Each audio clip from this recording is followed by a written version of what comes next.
Hello friends, मैं हूं सन्मय प्रकाश और आप देख रहे हैं यूट्यूब चैनल सरकारी जॉब न्यूज़। कई इंपॉर्टेंट टॉपिक है इस करंट अफेयर्स वीडियो में, जैसे आसियान भारत समिट हो रहा है उसके बारे में जानेंगे। भारत का पहला यूपीआई एटीएम वो स्थापित किया गया है किस कंपनी के द्वारा, वो भी जानेंगे। चंद्रयान 3 उसका लैंडर है विक्रम, उसने छलांग लगाई है चंद्रमा पर। बहुत ही इंटरेस्टिंग चीज़ है, इसके बारे में जानेंगे। डुरंट का महत्वपूर्ण है और भी कई टॉपिक है, सब पर चर्चा करेंगे दोस्तों। तो शुरू करते हैं और पहला सबसे इंपॉर्टेंट क्वेश्चन लेते हैं। किस शहर में आयोजित आसियान भारत सम्मेलन में प्राइम मिनिस्टर नरेंद्र मोदी वहाँ पहुँचे शामिल होने के लिए? आंसर होगा जकार्ता। जकार्ता जो है ना वो इंडोनेशिया की राजधानी है। हालांकि नई राजधानी डेवलप किया जा रहा है, उसका नाम है नूसंतारा। ठीक है, तो अभी तो जकार्ता है राजधानी।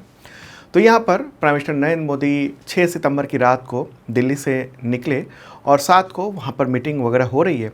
बहुत छोटी सी यात्रा है क्योंकि आसियान शिखर सम्मेलन के तुरंत बाद G20 का शिखर सम्मेलन या G20 समिट है। कब है G20 समिट? 9 और 10 सितंबर को दिल्ली में होना है। बहुत ही इंपॉर्टेंट इवेंट होने जा रहा है, तो उस पर भी हम काफ़ी डिटेल में आपको बताएंगे करंट अफेयर्स। ठीक है, तो अब आसियान के बारे में जान लेते हैं। आसियान उसका फुल फॉर्म क्या है? Association of south Asian Nations. मुख्यालय जकार्ता में है, इंडोनेशिया में। और वर्तमान में आसियान का जो अध्यक्ष है वो इस वक्त अध्यक्षता कर रहा है इंडोनेशिया, तो इसलिए वहाँ की राजधानी में ये समिट हो रहा है, इंडिया आसियान समिट। ठीक है, तो एक बार मैप के थ्रू समझ लेते हैं। प्यारा भारत है अपना और तमाम ये आसियान कंट्री दिख रहे हैं जो कलरफुल ब्लिंक हो रहा है वो सब। ठीक है, अब एक एक करके सबको देख लेते हैं। तो ये हमारे पड़ोस में है म्यांमार, उसके पास में है थाईलैंड, ये रहा लाओस। ठीक है, ये है वियतनाम यहाँ से यहाँ तक। ओके, और ये है कंबोडिया। ठीक है, और चलते हैं। ये मलेशिया देख रहे हैं आप, रेड कलर में जो दिख रहा है वो।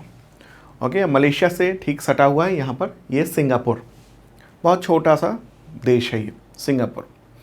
और यहाँ पर ये ग्रीन कलर में जो ब्लिंक कर रहा है वो है इंडोनेशिया। काफ़ी विशाल ये देश है क्योंकि बहुत सारे द्वीप हैं।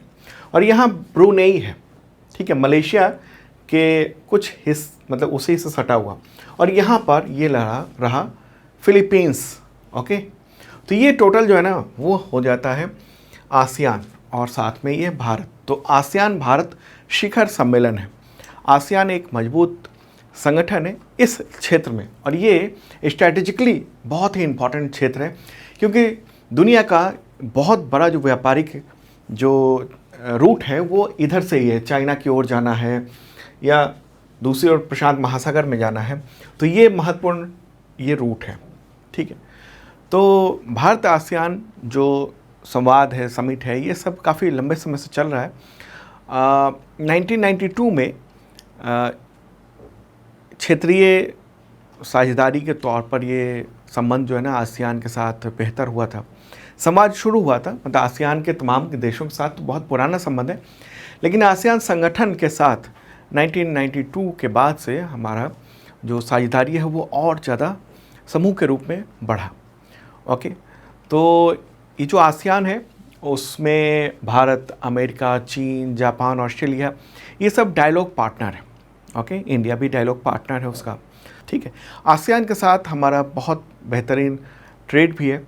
2022-23 की अगर बात करेंगे तो इंडिया आसियान के बीच में 131.5 बिलियन अमेरिकी डॉलर ट्रेड हुआ था। चलिए दोस्तों आगे बढ़ते हैं। ये एक इम्पॉर्टेंट टॉपिक है। एक दिन की यात्रा पर प्राइम मिनिस्टर नरेंद्र मोदी गए हैं और शाम तक ये वापस लौट आएंगे 7 सितंबर को। अगला क्वेश्चन लेते हैं। क्वेश्चन होगा किस कंपनी ने भारत का पहला यूपीआई एटीएम लॉन्च किया है? कंपनी का नाम क्या है?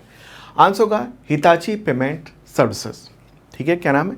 Hitachi payment services. ये जो कंपनी है वो जापान की कंपनी हिटाची लिमिटेड उसी की सब्सिडियरी है और इसने national payment corporation of India यानी NPCI जो कि यूपीआई को पूरा कंट्रोल करता है, तो उसी के साथ मिलकर ये एटीएम बनाया है और एटीएम का नाम रखा है हिटाची मनी स्पॉट यूपीआई। ये रहा एटीएम। ठीक है, तो इसको मुंबई में सबसे पहले वहाँ प्रदर्शित किया गया ग्लोबल फिनटेक फेस्ट के दौरान वहाँ रखा गया था और लोग वहाँ से यूपीआई के जरिए पेमेंट निकाल सकते थे। होता यह है कि एक QR कोड आ जाता है, जब आप स्कैन करेंगे फिर आप अपना पिन नंबर डालेंगे, UPI का जो सीक्रेट कोड है, और उसके बाद ओके होते ही यहाँ से पैसे निकलने लगेंगे। जैसे आप डेबिट कार्ड के जरिए जो रुपए निकालते हैं वैसे ही यहाँ पर निकलने लगेंगे। ठीक है, तो इसके लिए मतलब कार्ड की ज़रूरत नहीं होगी, केवल स्कैन करना होगा और ये ATM QR कोड से चलेगा। ठीक है, पैसे निकाल सकेंगे। और हाँ, G20 का जो शिखर सम्मेलन हो रहा है दिल्ली में, वहाँ पर इसको स्थापित किया जा रहा है। ठीक है, और जो तमाम गेस्ट आ रहे हैं उन सबको भी UPI की सर्विस दी जा रही है और वो रकम निकाल सकते हैं और भारत में वो अगला घूमने के लिए खर्च कर सकते हैं UPI का। ओके, चलिए अब आगे बढ़ते हैं दोस्तों। अगला क्वेश्चन लेते हैं, महत्वपूर्ण क्वेश्चन है ये भी। और हाँ, आपको बताऊं कि जो वीडियो देख रहे हैं उसका हिंदी और इंग्लिश दोनों लैंग्वेज में PDF अवेलेबल है। इस वीडियो के डिस्क्रिप्शन में आप चेक कर लेना, वहाँ पर लिंक मिल जाएगा। और हाँ, एक मेंबरशिप प्लान भी है, बहुत मामूली सी रकम है, 365 दिन यानी 1 साल तक का ये मेंबरशिप प्लान है। इसके ज़रिए आपको मिलेगा PDF करंट अफेयर्स का, तमाम एग्जामिनेशन के करंट अफेयर्स की तैयारी शानदार हो सकती है आपकी यहाँ से। Weekly PDF, monthly, quarterly, yearly PDF 365 दिनों तक। और पिछले भी आपको करंट अफेयर्स के PDF मिल जाएगा, डाउनलोड कर सकते हैं। वो भी कई तरीके के होते हैं, जैसे 1 लाइनर होता है, MCQ होता है, MCQ नोट्स डिटेल होता है, और वीडियो का लिंक भी होता है वहाँ पर, ताकि आप किसी चीज़ को और विजुअली समझना चाहते हैं क्लिक करें और वीडियो ओपन हो जाएगा। और इसी मेंबरशिप के साथ फ्री में इतने तरह के एग्जामिनेशन के टेस्ट सीरीज, मॉक टेस्ट सब कुछ अवेलेबल है। करंट अफेयर्स के तो टेस्ट हैं डेली का, वीकली, मंथली, ओके, और इसके अलावा तमाम एग्जामिनेशन के सभी सब्जेक्ट के टेस्ट सीरीज अवेलेबल हैं, तो देखिएगा ज़रूर इस वीडियो के डिस्क्रिप्शन में। चलिए अब आगे बढ़ते हैं, अगला क्वेश्चन लेते हैं। चंद्रयान 3 के लैंडर विक्रम ने चांद पर कितने सेंटीमीटर ऊपर उछलकर फिर से लैंडिंग की? आंसर को 40 सेंटीमीटर, 40 सेंटीमीटर की छलांग लगाई है। 40 सेंटीमीटर ऊंचा उठा और लगभग 40 सेंटीमीटर, ये कहा जा रहा है 30 से 40 सेंटीमीटर, वो उसने दूरी पर जाकर वो वहाँ उतरा। ठीक है, तो न्यूज़ भी देख रहे हैं। अब हुआ है कि उछला और उछल के दूसरी तरफ यहाँ चला गया। और ये कब हुआ है? तो 5 सितंबर को ये लैंडर विक्रम ने होप टेस्ट किया, यानी कहिए जंप टेस्ट किया। इसरो ने ये बताया है कि लैंडर ने इंजन चालू किया और उम्मीद के मुताबिक खुद को 40 सेंटीमीटर ऊपर उछाला और 30 से 40 सेंटीमीटर की दूरी पर सुरक्षित रूप से खुद को उतार लिया। और इस टेस्ट प्रक्रिया को क्या कहेंगे हम? किक स्टार्ट कहेंगे। ठीक है, ये बताया है किक स्टार्ट।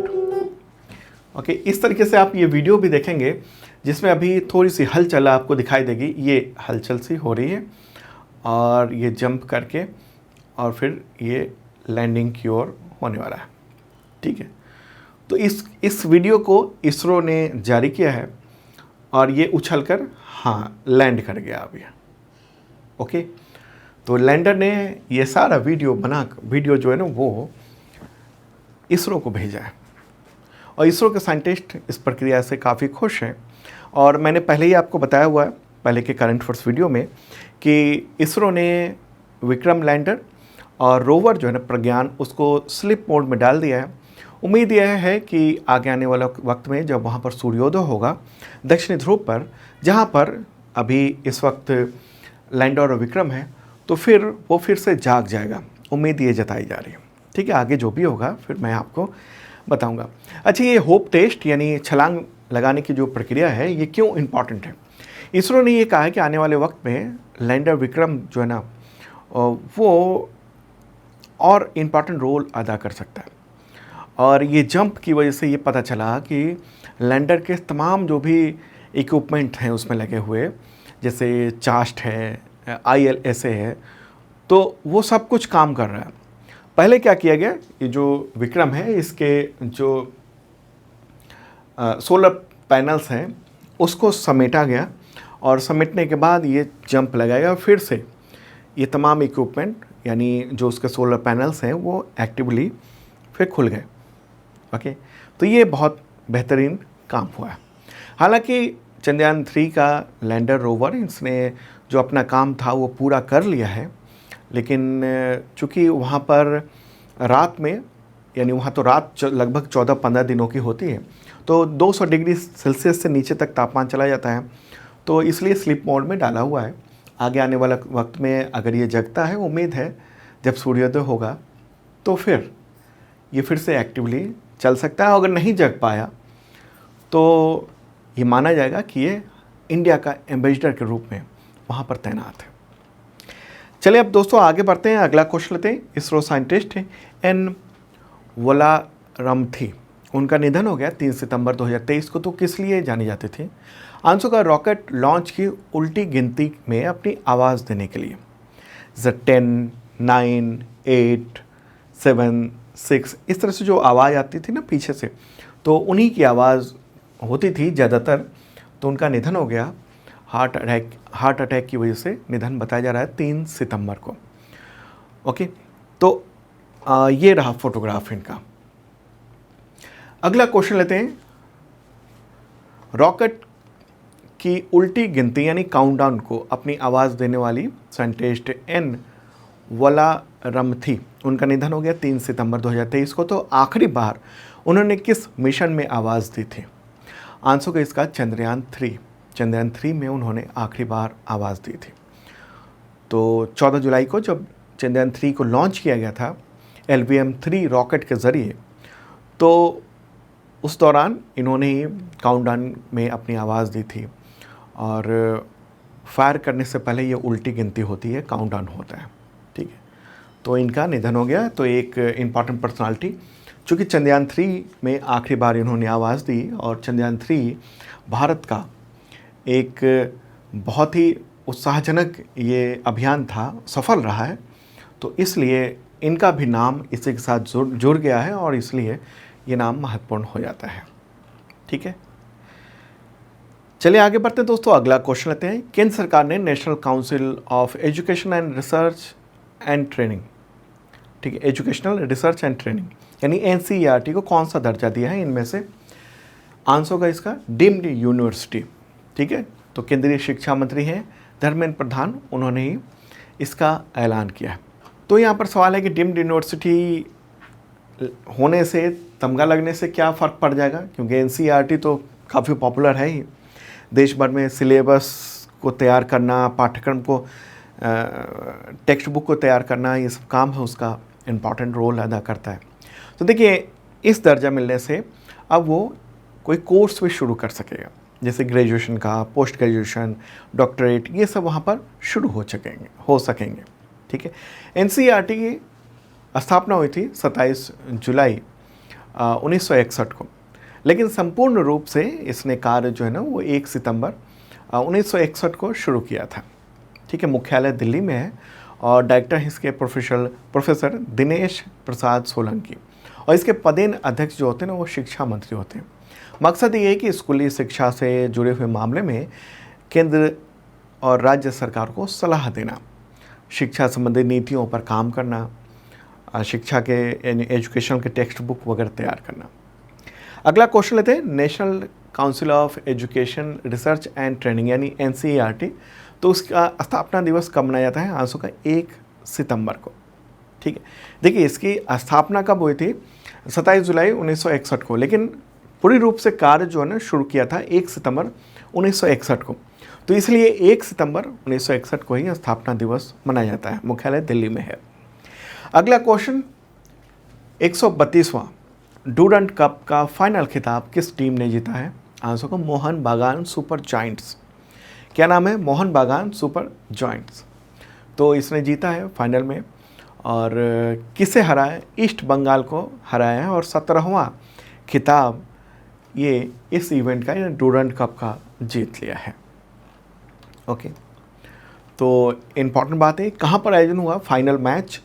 तो 3 सितंबर को साल्ट लेक स्टेडियम कोलकाता में आयोजन हुआ है, ठीक है। और 23 साल के अंतराल के बाद इस टीम ने ये खिताब जीत लिया है, ये वाला। ओके, डूरंट कप के बारे में जाने। इसका आयोजन जो है ना 3 अगस्त से 3 सितंबर तक हुआ, और ये एशिया का सबसे पुराना और दुनिया का तीसरा सबसे पुराना फुटबॉल टूर्नामेंट है। डूरंट कप की स्थापना हुई थी 1888 में, 1888 में, और इसका आयोजन ऑल इंडिया फुटबॉल फेडरेशन के द्वारा किया जाता है। टूर्नामेंट का नाम इसके संस्थापक सर हेनरी मॉर्टिमर डुरंट के नाम पर रखा गया था, जो भारत में विदेश सचिव थे कब से कब तक, 1884 से 1894 के बीच तक, ठीक है। और इसमें सेना के तमाम जो इकाइयां हैं उसके जो फुटबॉल की टीम है वो सब बहुत शानदार ढंग से पार्टिसिपेट करते।